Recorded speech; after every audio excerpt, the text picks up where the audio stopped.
You ask Tiger to solve. This deals with linear equations with one unknown. The final result is x equals 47 over 5. Let's solve it step by step. Group all constants on the right side of the equation. Subtract 7 over 5 from both sides.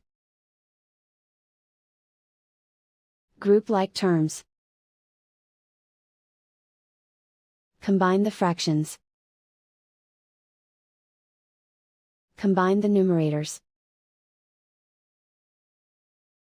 Reduce the zero numerator. Simplify the arithmetic. Find the lowest common denominator. Multiply the denominators. Multiply the numerators. Combine the fractions. Combine the numerators. Isolate the x. Multiply both sides by inverse fraction 8 over -1.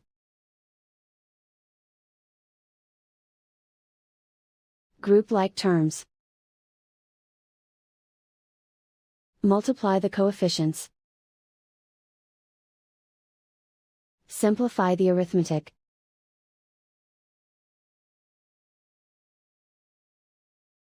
Multiply the fractions. Simplify the arithmetic. And so the final result is x equals 47 over 5.